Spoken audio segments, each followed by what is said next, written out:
guys? This is Mink with MF Homeschool, and today I just want to talk to you guys, kind of give you guys a little bit of ideas or a little mindset that I believe is important to have when you're creating your child's curriculum for school, okay? Before we do it, obviously I'm going to ask you guys, please subscribe, do all that stuff, hit the bell, blah, blah, blah. Okay, so... It's like, do I really need to go through everything? You guys know the drill. So anyway, the main thing that I suggest for you to do is two main things. The first main thing I suggest for you to do when you're starting a curriculum for your child's homeschool is kind of erase a lot of the stuff that you know from traditional schooling. Get out of that mentality, right? Because there's a lot of time wasted in school. There's a whole lot taking roll, trying to get other kids to be quiet, just listening to other kids, asking questions, telling stories and stuff. There's a lot of time that's wasted. So get out of that formation. And if you're trying to follow the curriculum of school, you might as well just send the kid to school. You know what I mean? So to me, I say, erase that, get a new way of thinking, and just understand you control this, mama. You know what I mean? You're in control. That's that. You're the person that's over this. This isn't some school telling you how to do you. It's none of that. This is you doing your own thing. Understand you have control of this, right? You have to accept that. Second thing is make the curriculum cater to your child. Do things that your child are interested in. Make subjects correlate to something that your child loves. Don't make this a militant, teeth-pulling experience where the child doesn't even enjoy it. Damn the child, you don't even enjoy it.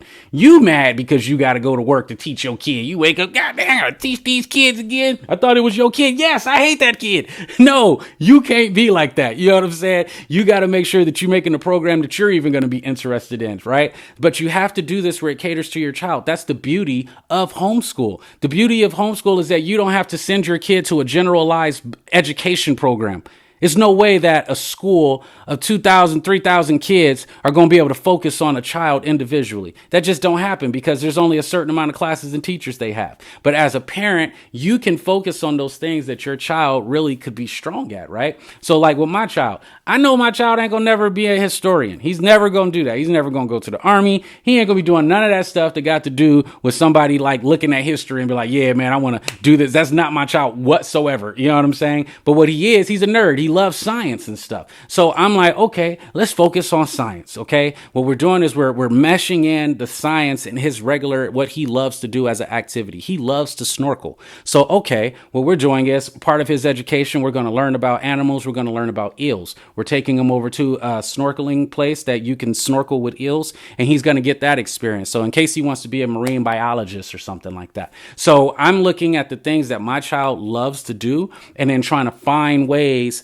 to be like, you could do this, you could do that. So, you know, where I live is it's a desert area. So it's again, a lot of dirt, a lot of high winds and dirt. So we got a lot of dust tornadoes. He always looks like, man, I wish we could go over there and be closer. So why not? Let's do a dust tornado chasing experience where we go out and sit in the car and wait to find dust tornadoes and chase them, right? And have some fun with that. Learn the education of why those dust tornadoes happen, what type of ones you have, and blah, blah, blah. So it's a way of finding what your child likes and then having fun with it and running with it. Because at the end of the day, the responsibility is lying on us. I'm not in a homeschool program. Everything that's going on is coming strictly from me. It's things that I have to outsource. So there's certain books that I have to look at. Right now, I use Spectrum just to get it started. It doesn't mean you have to follow the book 100%. Use the book to spark ideas. So I get these books. Also, we just signed up for Brilliant.org. We're on day 2 of that. It seems pretty cool. It's a very interactive program. So that seems pretty cool. So your job as the teacher is to look for things that you know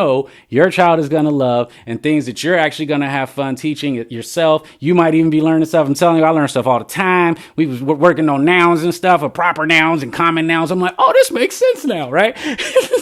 So it's like you'll be learning a few things yourself. You know what I mean? And that's the thing. You got to realize you're not going to know everything. So there will take a little bit of preparation sometime where you got to, look at the lessons first and be prepared. That's one thing I'm realizing is I have to be prepared for the day. I can't just walk up and freestyle teaching. I have to be prepared for it. So, but you're not going to have it perfect when you first start at all. So don't be afraid of improvement, and don't be afraid of failure. Don't be hard on yourself if you're like, oh man, I didn't do that right today. It's okay. The beauty is you have tomorrow. You know what I mean? No one's gonna tell you. You're not gonna get fired. It's okay. It's okay. No one's writing you up. You're good. You're good. You know, like when you have a parent teacher conference, it's you and you. You're good. So I'm telling you, just embrace it. Have a lot of fun. Make it fun for the child, and think of ways that you can be creative to make it a fun experience. We're doing like, say, with history, instead of teaching them about all the slaves and all the wars and people that jack people for this land and all that stuff. If you want to learn that stuff on your own, that's fine, right?